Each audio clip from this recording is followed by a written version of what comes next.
Ada orang punya mobil 2 pintu harganya 5 miliar.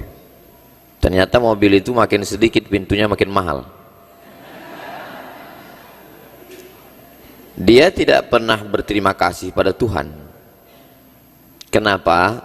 Karena dia selalu melihat temannya yang pakai private jet. Dia melihat ke atas. Jadi tolong pikiran jangan kemana-mana, kita fokus. Jadi kita tidak akan pernah merasa cukup kalau kita melihat ke atas. Itulah maka dari tadi saya tidak mau melihat ke atas.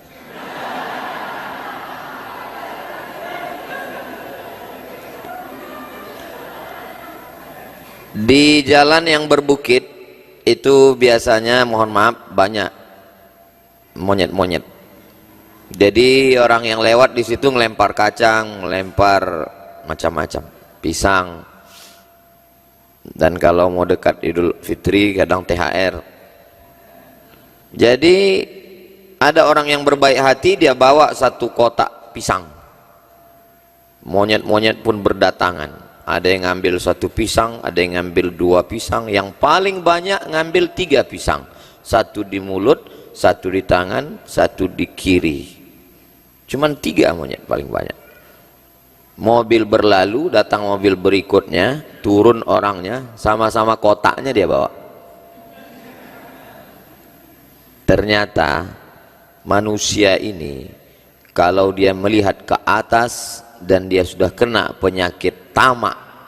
Tamak itu bahasa Arab, at-tam'u, bahasa kitanya rakus. Dia lebih ganas daripada binatang. Itulah mengapa kata Allah, ulaika kal an'am, mereka seperti binatang ternak, balhum adall, lebih hina, lebih jahat lagi. Seganas-ganasnya gajah, dia hanya bisa mencabut 1 batang pohon pinang. Kelapa udah sulit. Tapi manusia kalau sudah kena tamak, dia bukan 1 batang pohon pinang, dengan tanda tangannya 100 hektar hutan habis. Kena penyakit tamak. Apa yang membuat manusia ini kena penyakit tamak ini? Karena melihat ke atas. Sudah mau 1 dapat, mau 2. Yang sudah punya motor mau mobil. Dulu karena guru dianggap gajinya paling murah, hanya cukup untuk beli tahu, kata Iwan Fals. Ada lagunya itu kan? Karena kita di masjid tak saya nyanyikan, kalau di lapangan 3 album kita mainkan. Gaji guru. Maka pemerintah Republik Indonesia dengan Dinas Pendidikan Nasional Diknas menaikkan gaji guru. Ada namanya tunjangan, ada namanya sertifikasi. Tapi guru tetap tidak fokus ngajar. Kenapa? Karena waktu dulu gajinya 1,5 juta, dia naik motor.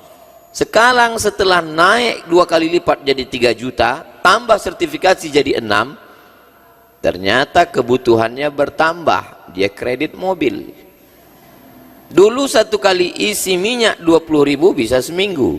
Sekarang dia mikirkan ansuran, dia mikirkan mahal, naik harga, nonton TV naik harga minyak, jantungnya kumat.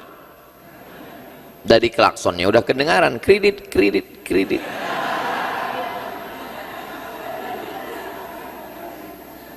Jadi puncaknya bukan pada gaji pendapatan, buktinya ditingkatkan pun pemasukan, tetap kekurangan karena kebutuhan makin banyak. Sumber penderitaan adalah keinginan. Sebagai besar keinginan. Suami ingin istrinya putih. Malang tak dapat ditolak, untung tak dapat diraih. Dapat istri? Jangan bilang, jaga juga perasaan mereka. Dapat hitam manis. Tapi setiap hari tetap juga dia ngomong, andailah dapatku yang putih. Akhirnya karena dia tidak bersyukur, istri merasa diteror, merasa tertuntut tiap hari, akhirnya terpaksa minum jus bengkoang. Tidak juga putih, pakai skincare.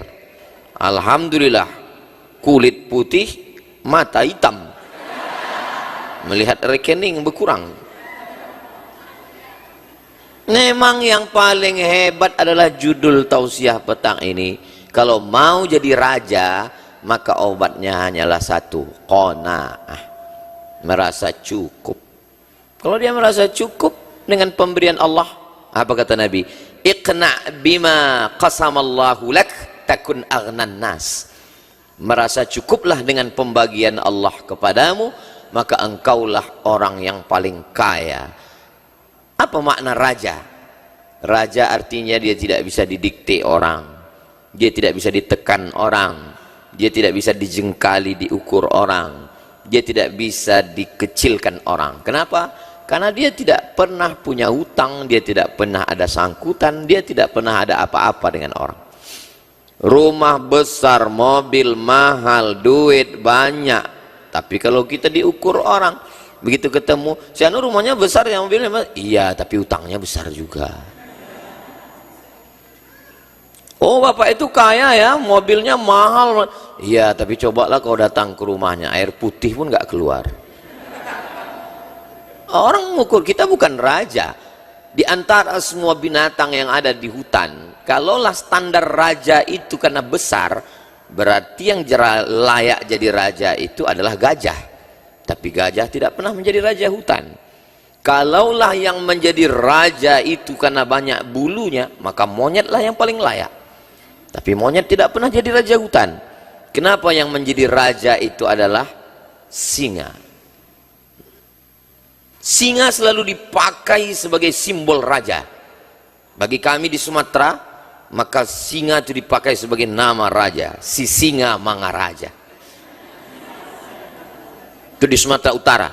Kalau di Riau, itu nama singa memang dipakai untuk nama raja kami sebelum Islam datang. Nama kerajaannya Indragiri, nama rajanya Narasinga. Dan di Inggris itu dipakai oleh seorang raja namanya Richard, dan dia bergelar dengan Richard the Lionheart, Richard berhati singa. Jadi selalu digantikan raja itu adalah singa, asal jangan raja singa, itu penyakit kelamin. Kenapa singa yang menjadi raja? Karena singa tidak mau memakan sisa. Singa hanya mau menerkam buruannya. Singa hanya mau memakan rusa hasil buruannya. Singa yang memakan sisa itu hiena. Itu adalah serigala hutan, anjing. Sedangkan singa hanya mau makan hasil buruannya. Dan singa kalau setelah dia berburu, dia makan perutnya, dia makan lehernya, dia makan daging, setelah itu dia tinggalkan. Kenapa? Karena ini ada jatah orang lain. Makanya di hutan itu mereka berbagi rezeki. Kalau singa raja sudah menerkam, dia tinggalkan untuk hiena, dia tinggalkan untuk serigala, dia tinggalkan untuk anjing, dan anjing pun meninggalkan lagi karena ada untuk serangga-serangga. Tapi kita apa yang terjadi? Ikan bakar tulang lunak, menetes air mata kucing melihat.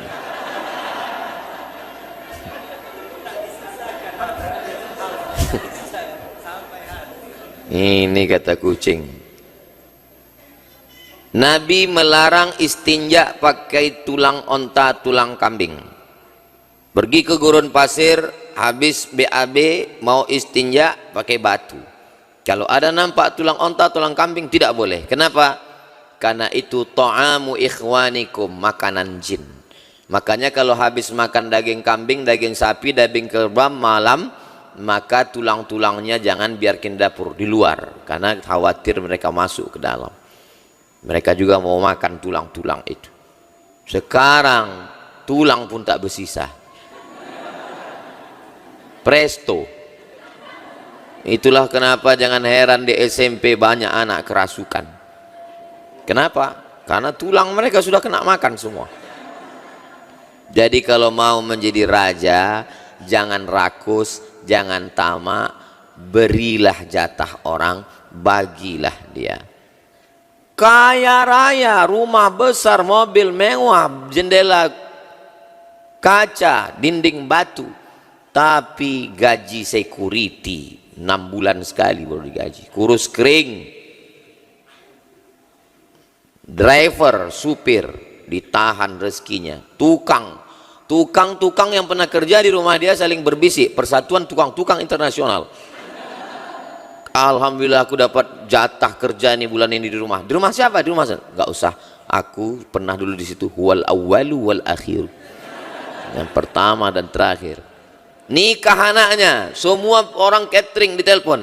Bro, kita dapat proyek nih catering. Di rumah siapa? Di rumah si Anu. Enggak usah. Saya lebih banyak bensin untuk nagih daripada dapat duitnya.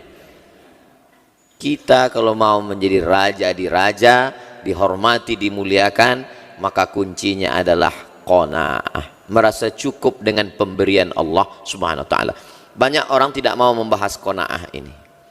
Lalu kenapa Ustadz mau petang ini membahas qanaah? Ya memang udah judulnya dikasih begitu. Saya kan bukan Ustadz yang lari dari kenyataan.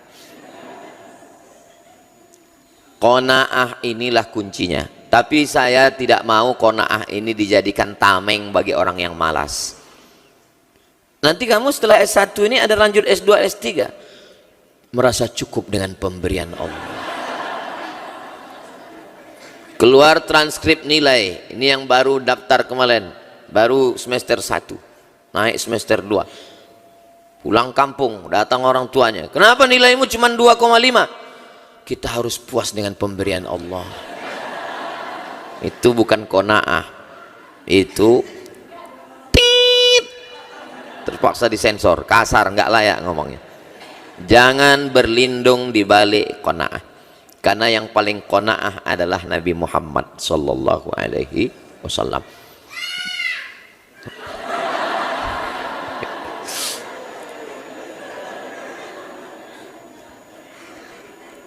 Anak yang menurut kamu membosankan, maka itulah yang dirindukan oleh mereka yang sudah lama menikah belum punya anak. Ustadz, kalau saya punya anak Pak Ustadz, nakal-nakal lah, bandel-bandel lah asal punya Pak Ustadz. Rumah yang menurut kamu membosankan, rumah ini rumahnya ukurannya 4L Pak Ustadz, lu lagi ketemu. Rumah itulah rumah yang paling dirindukan oleh para kontraktor. Mudah-mudahan yang belum punya rumah dibukakan Allah pintu rezeki. Perempuan yang menurut kamu paling memuakkan, membosankan, di IG kan banyak itu memenya. Istri di mata orang lain. Oh, gambar artis dibuatnya kan. Istri di mata suami, monyet. Ada memenya. Kalau kalian belum dapat nanti saya kirim. Istri yang mulut kalian membosankan, memuakkan, menjemukan, itulah yang diminta oleh para jomblo dalam tahajudnya setiap malam. Maka yang paling indah ini adalah qanaah, dalam kurung qanaah yang positif. Jangan bertameng bernaung di bawah qanaah. Karena Nabi SAW, makna qanaah Nabi itu bagaimana? Nabi ketika pacul besi itu bertemu dengan batu di bawah tanah saat menggali perang Khandaq, perang Parit, memancar cahaya. Apa kata Nabi? Kamu akan menguasai Yaman. Memancar sekali lagi cahaya, kamu akan menguasai Syam. Syam itu 4 negara sekarang, Suriah, Lebanon, Palestina, Yordania. Memancar lagi cahaya, kamu akan menguasai Rom. La tuftahannal Konstantiniyah, kamu akan menguasai Konstantinopel. Jadi jangan katakan Nabi itu ketika mau membebaskan suatu negeri, wahai Rasulullah, apakah kita perang Badar? Apakah kita perang Uhud? Apakah kita perang Khandaq? Kita qanaah aja. Ya udah kita zikir aja. Itu Nabi palsu, bro. Jadi maksudnya adik-adik yang mau kuliah S1, S2, S3, S-Teler, S-Cendor, S-Loger, S-Bandung, lanjutkan. Tapi niatnya karena Allah. Yang mau punya buka usaha, habis usaha kuliner ini, pertama dia buka kuliner ayam goreng. Ayam rasanya udah Pak Ustadz, bebek panggang. Bebek rasanya udah Pak Ustadz. Semua udang udah, semua makanan manusia sudah. Akhirnya manusia mengeluh. Dibuatkan makanan jantung koroner, diabetes, asam urat. Saya berpindah sekarang Pak Ustadz, apa? Kuliner kucing. Apa istilahnya? Pet shop. Nah, saya Pak Ustadz lebih fokus di kucing. Kenapa? Karena kucing nggak ngeluh. Nggak pernah kucing ngeluh, langsung mati aja.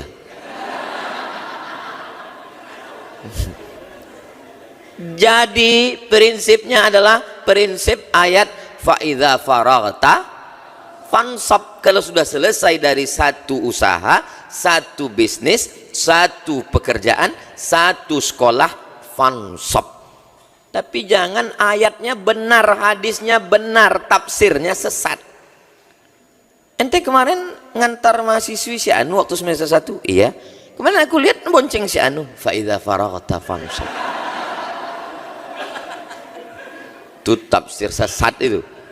Wajib ditangkap MUI setelah Makoli.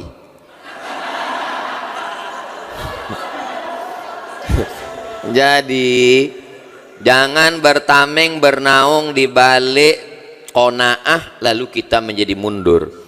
Mungkin ini juga alasan para ustadz tidak mau bahas qanaah, karena dia takut umat ini jadi mundur. Tapi saya tidak mau qanaah ini lalu tidak kita bahas. Kita tetap bahas. Yang bisnismen terus buka usaha. Tanah sejauh mata memandang, kenapa tidak kita olah? Alhamdulillah Pak Ustadz, sejak mendengar ceramah Ustadz Salim Afillah, Ustadz Luqmanul Hakim, Ustadz Somad, saya sekarang semangat, saya sudah tanami. Ustadz kemarin waktu mendarat airport di tempat kami banyak ngelihat hijau kebun sawit kan? Iya, itu punya orang semua Ustadz. Yang mana punya kita?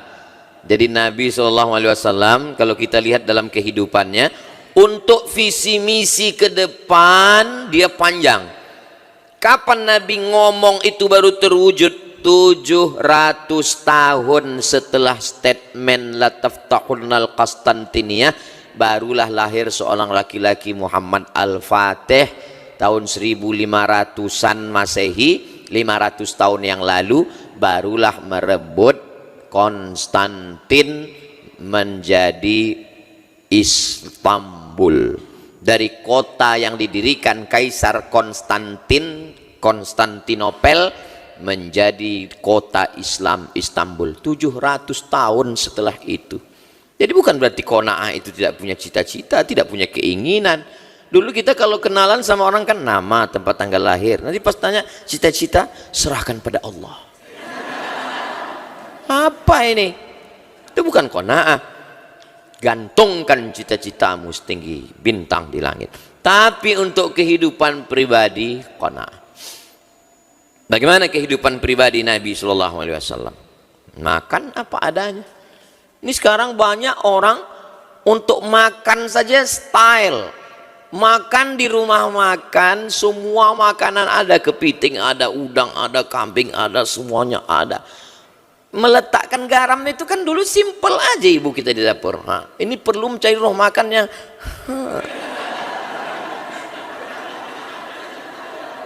karena yang dicari itu bukan makannya tapi stylenya, gayanya. Sampai di situ foto-foto pulang, nggak dimakan sama sekali. Kenapa? Karena tujuannya bukan makannya tapi lifestyle. Bahwa kalau sudah makan di rumah makan itu kamu akan naik level ke atas. Wala umanniyannahum, aku akan buat mereka berhalusinasi. Kalau yang paling hebat, kalau yang paling kaya, kalau yang paling Ustaz, tadi ada ngelihat orang keluar dari kamar mandi ini enggak? Emangnya kenapa? Aduh Ustaz, jam saya yang 100 juta itu tinggal tadi di dalam. Jam 100 juta dengan yang 10 juta kan sama. Dengan yang 1 juta pun sama. Kenapa? Ya karena menunjukkan jam berapa, waktu berapa. Sekaya-kayanya orang, semahal-mahalnya baju. Mohon maaf ya Pak Ustadz, ini agak kusut dikit. Ini baru saya beli di mall tadi 20 juta nih Pak Ustaz. Sekaya-kayanya orang baju tuh cuma 3 lapis. Lapis dalam singlet, lapis luar, lapis paling luar. Cuma 3 lapis. Kalau ada yang pakai baju sampai 4 lapis itu bukan kaya, demam. Seenak-enaknya makan, bro, tambah sekali lagi. Waduh, enak juga nih ya, tambah, cukup 2 kali nambah selesai. Kalau ada sampai 3 kali nambah itu bukan kaya, usus bocor. Apa yang mau dicari hidup ini? Saya memang tahu hadisnya, saya tahu ayatnya, tapi yang mengamalkannya ibu saya. Di tahun yang sama saya lulus sebagai CPNS, pegawai negeri sipil ASN 2008. Di tahun yang sama datang surat panggilan dari College University Islam Bandar Sri Begawan, Brunei Darussalam. Di hadapan saya ada 2 pilihan. Jadi dosen itu artinya gajinya 2 sen. Atau saya akan pergi menjadi pensyarah di Brunei dengan rumah dinas, mobil dinas, dan istri dinas. Saya pilih mana? Ini belum nikah, masih punya bawa ijazah 2. LC di kiri, MA di kanan. LC Mesir, MA Maroko. LCMA lagi cemas mencari anak gadis.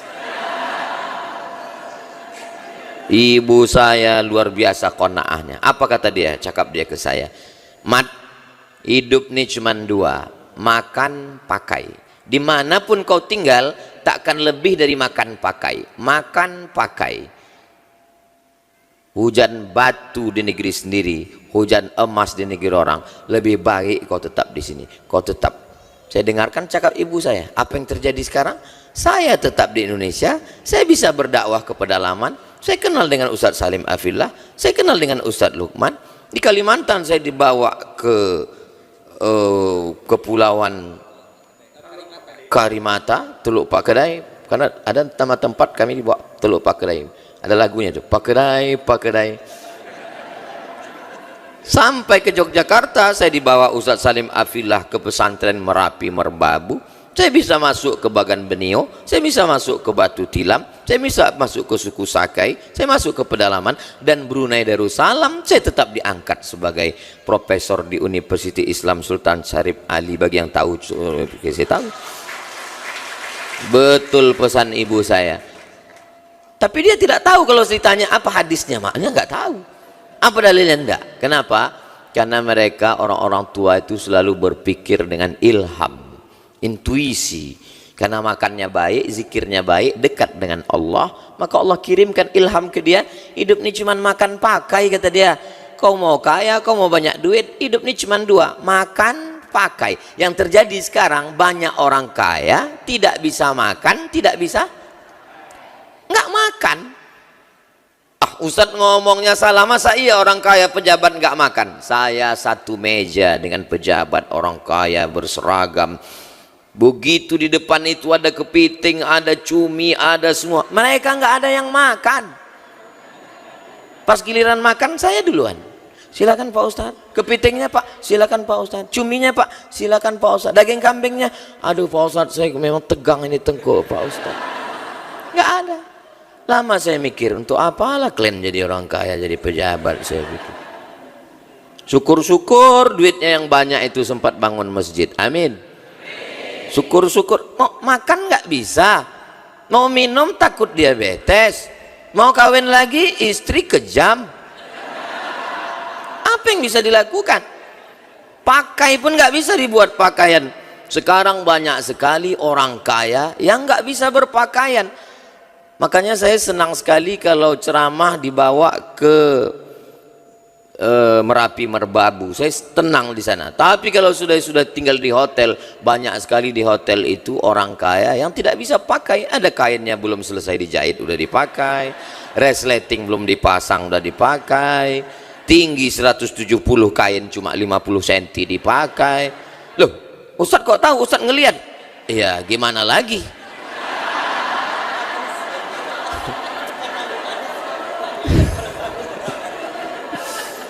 Kita kan mau ngelihat jalan. Kalau kita pejam takut dibawanya ke lantai 12.